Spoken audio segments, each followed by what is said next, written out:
Annie Roman, bonjour. Bonjour. Un grand merci d'avoir accepté l'invitation de la Fringale culturelle. C'est un grand plaisir de vous recevoir.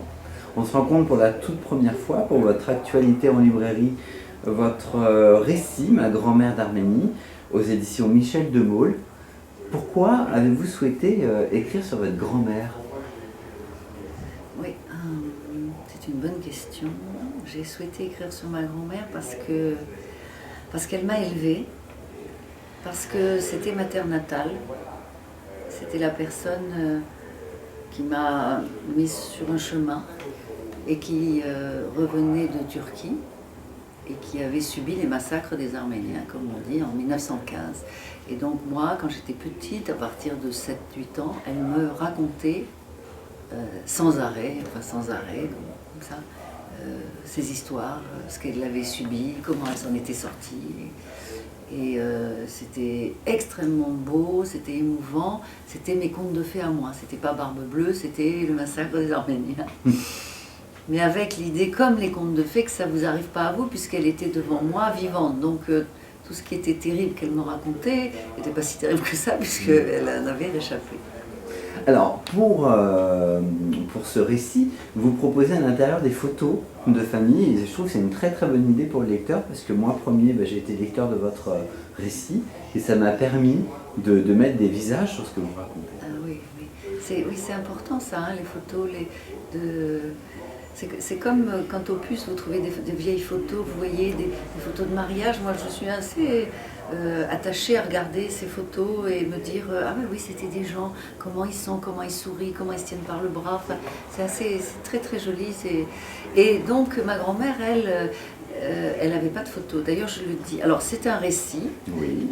J'ai 8 ans, pendant 6 mois on va dire, et je raconte ce qu'elle me raconte. Je vis avec ma grand-mère et je parle d'elle, c'est donc un présent. Et elle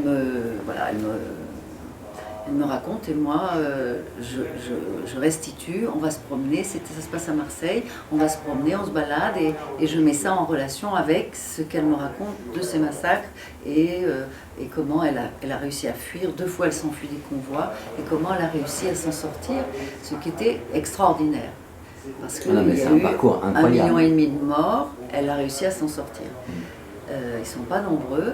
Et en même temps, elle avait un enfant de 5 ans. Bon, je ne veux pas tout dire, mais elle avait un enfant de 5 ans avec elle. Au bout d'un mois, elle s'aperçoit dans le convoi que si ça continue comme ça, ils vont mourir tous les deux. Parce que l'enfant, elle ne peut plus le porter, ils n'ont pas à manger, rien.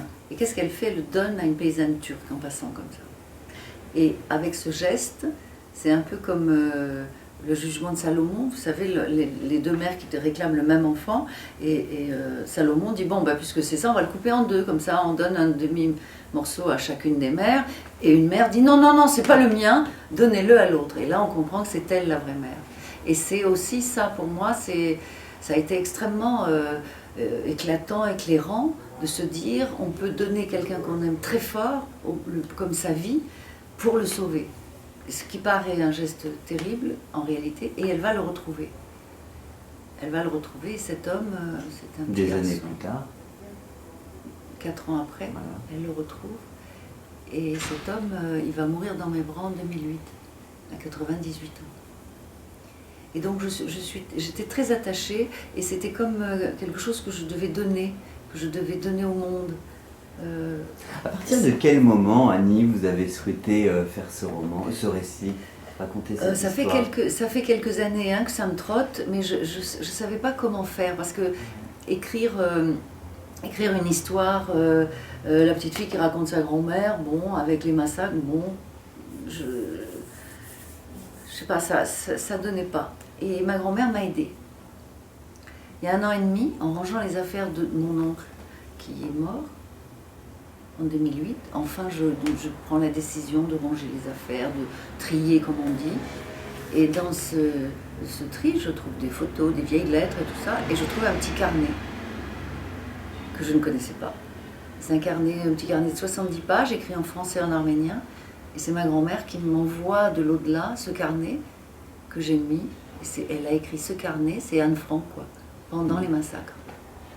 Et elle écrit 28 décembre, Noël des Français. Voilà, alors là j'ai rencontré un tel, enfin j'ai fait ça. Alors ça c'est très intéressant parce que ça vous sert de matière.